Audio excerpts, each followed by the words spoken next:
ulama menjelaskan seperti Al-Imam Ibnu Qudamah dalam kitabnya Mukhtasar Minhajul Qasidin, orang yang berpuasa, khususnya puasa Ramadan, itu terbagi menjadi 3 golongan.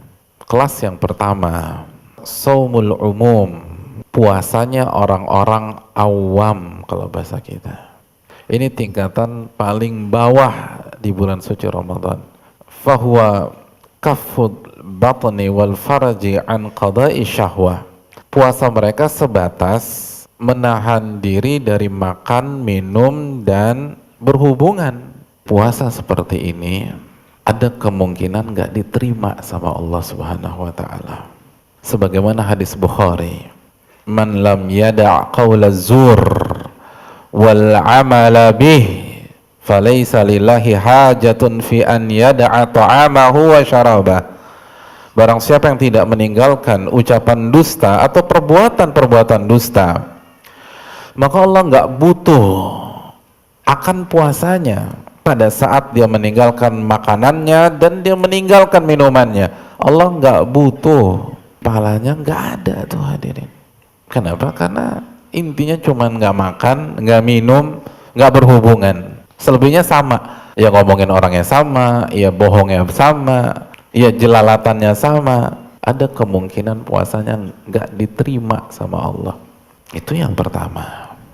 Yang kedua, kata Al-Imam Ibnu Qudamah, saumul khusus, puasa orang-orang khusus, orang-orang yang spesial. Fahuwa kafun nazar, mereka adalah orang-orang yang ketika puasa, ketika masuk Ramadan, mereka menjaga pandangan mereka. Wal lisan, lisan mereka. Wal yad, menjaga tangan mereka. Wal rijal, menjaga kaki mereka. Was sama', menjaga pendengaran mereka. Wal basar, menjaga penglihatan mereka. Wasaidil jawarihi anil atham, dan menjaga seluruh anggota badan dari dosa. Kalau Anda puasa, tuh puasain tuh pendengaran. Jangan dengar yang macam-macam. Jangan dengar hoax, jangan dengar ghibah, jangan dengar fitnah. Terus mata dijaga. Terus lisan dijaga. Tapi ternyata ini bukan level puncaknya orang yang berpuasa. Ini kalau ibarat kelas pesawat, ini baru kelas bisnisnya nih hadir. Belum first class-nya. Ada yang lebih tinggi lagi. Kata Imam Ibnu Qudamah, saumu khususil khusus. Ini puncaknya orang-orang yang berpuasa. Saumul qalbi anil himamid dani'ah. Orang yang level puasanya sudah pada titik mempuasakan hati dia dari ambisi-ambisi yang rendah.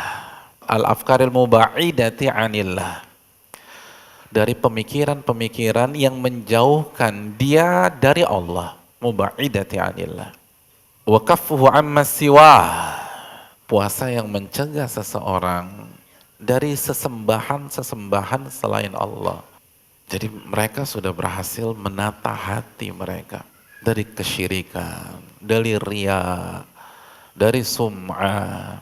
Mereka ini sudah bukan hanya sebatas kapan waktu sahur, bukan hanya bicara tentang sehari berapa juz, bukan hanya berbicara tentang sunahnya buka pakai korma, lalu baca doa sebelum buka, terawih. Hal-hal di atas pasti dia lakukan. Karena makanya ini bukan meremehkan, tapi dia sudah berpikir, gimana nih, ini hari ke-7. Hati saya sudah semakin ikhlas apa enggak kepada Allah Subhanahu wa taala. Ini udah hari ke-12. Saya masih bergantung sama makhluk apa tidak? Saya sudah benar-benar bertawakal sama Allah atau belum? Saya benar-benar nikmatin enggak nih puasa? Karena cinta kepada Allah Subhanahu wa taala. Itulah saumu khususil khusus. Itu makom paling tinggi. Kalau ini udah berhasil, udah sampai di sini, maka yang semuanya ke cover semua tuh. Yang khusus pasti, apalagi yang umum pasti. Dan itu kan konsep agama kita. Yang pertama Islam, habis Islam apa? Iman, habis iman ihsan gitu. Jadi kalau hati kita tertata, itu yang Islam atau yang zahir-zahir pasti disapu bersih. Tapi orang yang hanya fokus ke amalan zahir belum tentu hatinya baik. Seperti munafik, mereka sholat, mereka ngaji juga sama Nabi, tapi hatinya kotor.